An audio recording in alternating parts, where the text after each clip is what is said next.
नमस्कार। अ, हालाँकि अभी पपैया में डेढ़ 2 महीने, ढाई महीने की जो पेड़ है, इसमें ग्रोथ अच्छी है क्योंकि इस साल तकरीबन एनवायरनमेंट जो है बीच में शुरू में बारिश आई, बारिश के बाद एक बहुत बड़ा गैप अभी आपको दिखने को मिल रहा है। इसी गैप की वजह से लेकिन एक फ़ायदा हुआ कि जो इन्फेक्शन होते हैं बैक्टीरियल या फंगल, वो अभी धीरे धीरे कम होते जा रहे हैं क्योंकि एनवायरनमेंट पूरा क्लीन हो रहा है।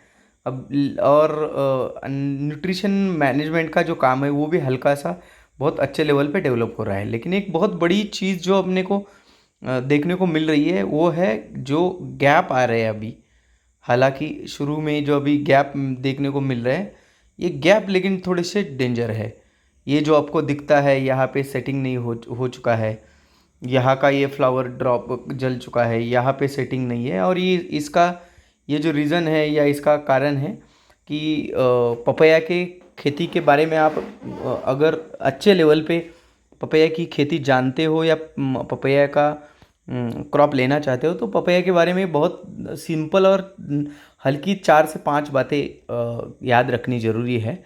एक तो पहली बात है कि जितना पपैया का पेड़ की हाइट कम रहेगी उतना ही उसके ऊपर जो सेटिंग मिलता है वो सेटिंग में वज़न अच्छा मिलता है। यानी पपीता के निचले हिस्से में जो भी फ्रूट होते हैं उसकी वज़न बहुत अच्छे मिलते हैं।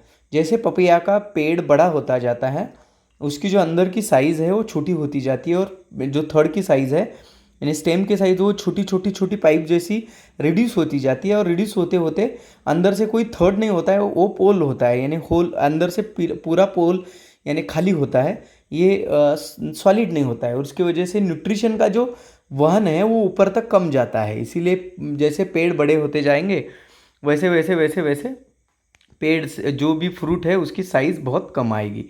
तो ये आपको ध्यान रखना है कि निचले हिस्से से ऊपर जैसे जैसे जैसे जाएंगे तो वैसे वैसे वैसे पेड़ में जो फ्रूट है उसकी जो साइज़ है वो छोटी होती जाती है।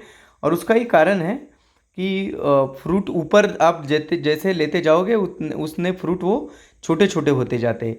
अगर आप इस पेड़ को देख पा रहे हो तो इस इधर में आपको दो पत्ते के बीच की गैप है वो बहुत कम दिखती है। और ये ही अच्छा साइन माना जाता है पपीता में कि दो पेड़ के बीच में यानी दो पत्तों के बीच में पेड़ में जितना साइज़ कम रहेगा यानी ये जो साइज़ है ये जितना कम रहेगा उतना उसका जो स्टेम है उसकी साइज़ बढ़ती है।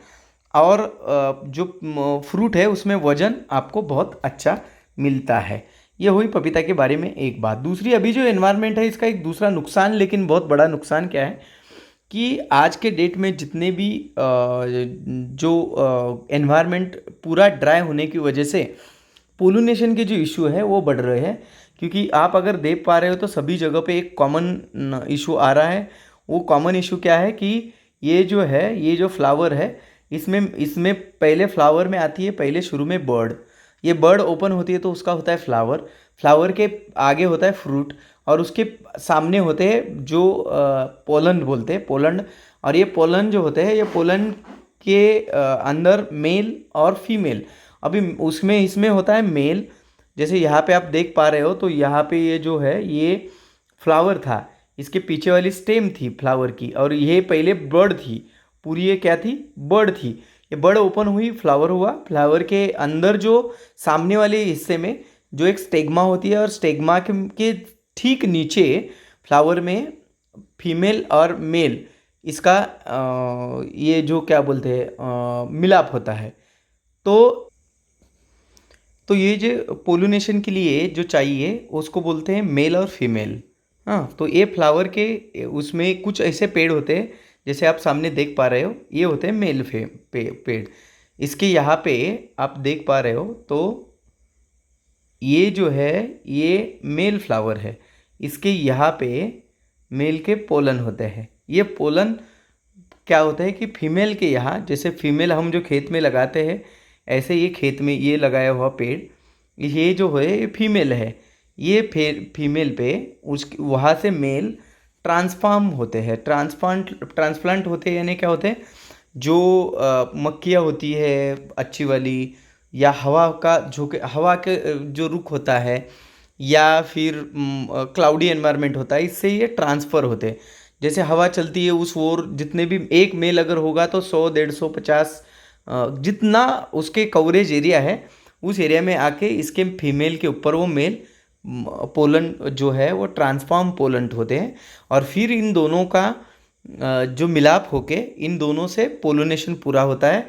और इस प्रक्रिया से आप अगर देख पा रहे हो तो ये जो है ये फ्रूट जो है ये फ्रूट बैठ जाते हैं। यानी आप अगर देख पा रहे हो तो इसके सामने वाले हिस्से पे ये जो है ये ए मेल और फीमेल, ये प्राइमरी स्टेज, ये सेकेंडरी स्टेज, और फिर इससे फ्रूट सेटिंग हो जाता है। अगर उसके पास किसी किसी के खेत में ये मेल कम है, ये देखो यहाँ पे सेटिंग पूरा हो चुका है, यहाँ पे ये पूरा पहले फ्लावर था, कहीं ना कहीं से मेल आया और ये मेल इसको मिला तो इसका फ्रूट बन गया। अगर आप अगर देख पा रहे हो, ये देखो ये दोनों अच्छी तरह से ब्लूम हो चुके हैं। फ्रूट के आगे वाले हिस्से में ये जो है ये फ्लावर है, ये फ्लावर इसको अगर फीमेल नहीं मिलती है तो ये वेट करते हैं जब तक फीमेल आने का, और ये फीमेल आने के बाद ऐसे फ्रूट बन जाते हैं। ये ऐसा बन गया फ्रूट। अभी इसका सेटिंग हो गया पूरा। अभी ये सेटिंग क्यों हुआ, इसमें कोई फंगस नहीं, कुछ नहीं कुछ नहीं। फिर हम क्या करते हैं कि गड़बड़ी से ये देखो ये पोलिनेशन की प्रक्रिया में सबसे बड़ा रोल अदा करने वाली होती है मधुमक्खियाँ।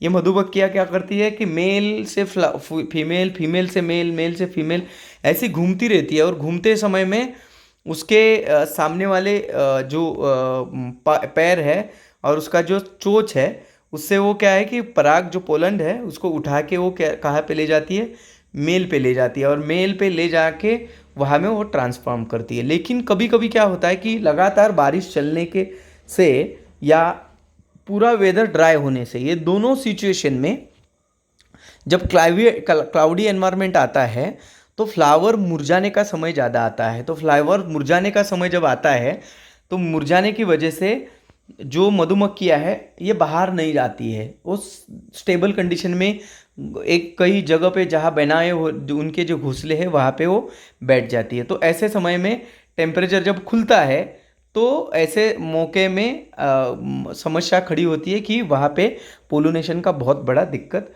आता है।